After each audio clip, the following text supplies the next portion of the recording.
सभी दर्शकों, श्रोतागणों को रामलीला रफुगीर का प्रणाम, नमस्कार। इस वीडियो के माध्यम से मैं आप सभी को हिंदुस्तान की मातृभाषा हिंदी की उत्पत्ति और उसके अक्षरों के गठन के बारे में बतलाने जा रहा हूं, आपके समक्ष रखने जा रहा हूं।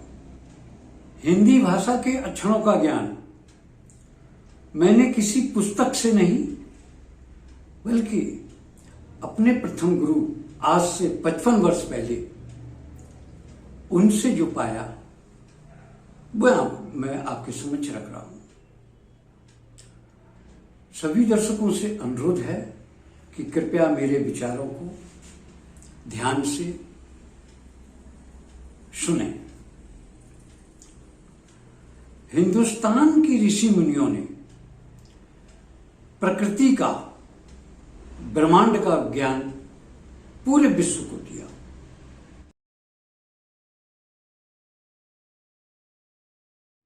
विद्वानों के अनुसार भाषा की उत्पत्ति शंकर भगवान के डमरू से निकलती आवाज अ ई ओ री लिक ऐ ओम ह य व रट लण य म अंग झ भंग आदि ध्वनि के सुनने से संस्कृत भाषा का जन्म हुआ। संस्कृत भाषा के सरलीकरण के लिए, बोलचाल की भाषा के लिए हिंदी का जन्म हुआ। मेरा कहने का तात्पर्य कि हिंदी की मां संस्कृत हुई, बोलचाल की भाषा सरल होनी। हिंदी के हिंदुस्तान के ऋषि मुनियों, ज्ञानियों ने ध्वनि के प्रस्फुटन का ध्यान रखते हुए मुखमंडल के अंगों के सामंजस्य का अनुसरण करते हुए हिंदी के अक्षरों को लिखा, हिंदी के अक्षरों को बनाया।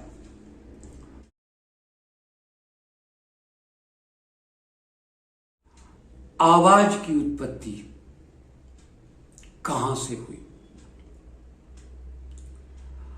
आवाज नाभि से उठकर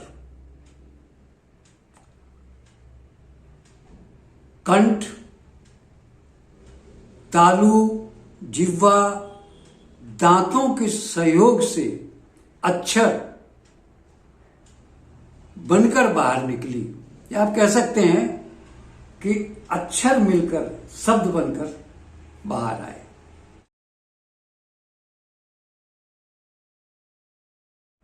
मात्राएं 16 हैं हमारी बोलचाल की भाषा में।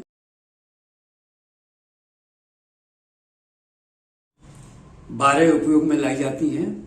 अ आ, ई ई, उ ऊ, ए ऐ, ओ औ, रिर रिरी, लिल लिरी, अंग आ।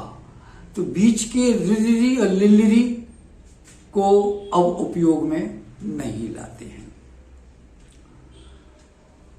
अब मेन जो मुद्दा आपको बताने जा रहा हूं, मेन बात कहने जा रहा हूं कि सबसे पहले क, ख, ग, घ, ण, तो क क्यों बोला गया? क्योंकि वो सबसे पहले नाभि से उठकर आवाज कंठ का सहयोग लिया, तो इसीलिए क वर्ग, जो कि सब अक्षर कंठ से बोले गए। उसके बाद त, थ, ज, झ, य। उसके बाद क्रम आया कंठ के बाद तालु का। तो हमारी जिह्वा तालु से मिलकर इन अक्षरों को निकालती है। बिना तालु के ये अक्षर नहीं बोलेंगे। इसे कहा जाता है च वर्ग। वर्ग माने कक्षा।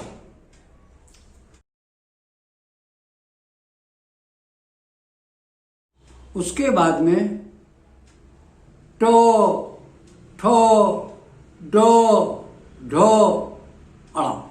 हमारी आवाज नाभि से निकली, कंठ का सहयोग लिया। उसके बाद जिह्वा ने तालु का सहयोग लिया, ऊपर के दांतों का सहयोग लिया। इसके बाद आया त, थ, द, ध, न। इसमें जिह्वा ने दांतों का सपोर्ट लिया, दांतों का सहयोग लिया। तो ये हुआ त वर्ग। उसके बाद आता है प, फ, ब, भ, म।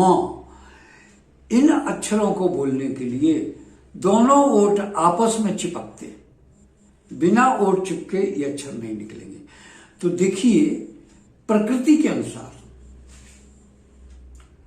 हमारे मुखमंडल की अंगों के अनुसार की आवाज कहां कहां से मिलके निकलती है, इस तरह इन अक्षरों को बैठा।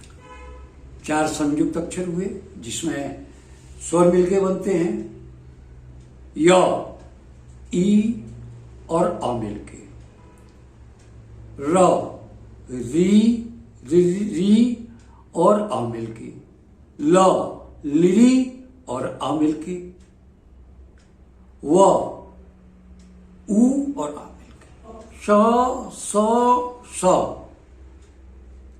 तो ये जो स है, ये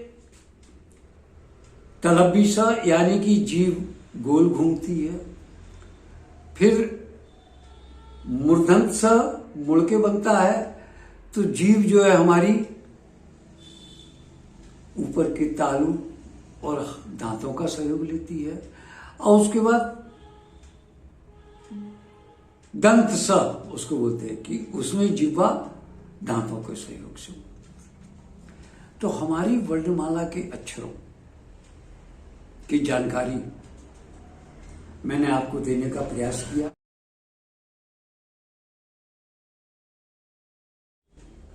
आज आधा अधूरा ज्ञान जल्दीबाजी का और सिर्फ डिग्रियां पाने, नौकरी पाने के लिए दिया जा रहा है। कहने का तात्पर्य है कि भारत गुलाम था, अब नहीं है, लेकिन हम गुलामी की जिंदगी क्यों जीना चाहते हैं?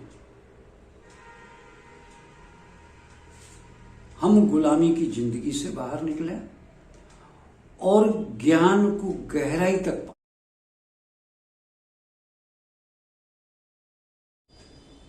पाश्चात्य का रंग ऐसा चढ़ा कि हिंदी बोलचाल की भाषा से भाग रही है। अब ज्यादा पढ़े लिखे लोग घर में बच्चों से अंग्रेजी में बात करते हैं, हिंदी का उन्हें पता ही नहीं है।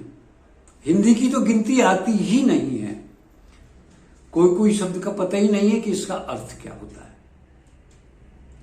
बोलचाल की भाषा में हिंदी अपनाएं, अपनी मातृभाषा को अपनाएं। हिंदी से सुंदर पूरे विश्व की कोई भाषा नहीं है। दूसरी भाषाओं का अक्षर का पता नहीं कहां से कैसे आया, मैं तो इसे नहीं जानता हूं जो इस विषय पर टिप्पणी कर सकूं, लेकिन हमारी हिंदी भाषा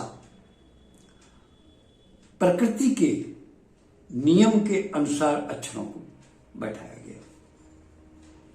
यह वीडियो ज्ञानप्रद हो, मातृभाषा हिंदी के प्रति जागरूक करती हो, तो हर विद्यार्थी तक यह वीडियो पहुंचाएं। वीडियो शेयर करें, सब्सक्राइब करें, लाइक करें और अपनी टिप्पणी जरूर दें कि वीडियो कैसी लगी, जिससे मैं अपने आप में अपनी भाषा में और सुधार करने का प्रयास करो। नमस्कार।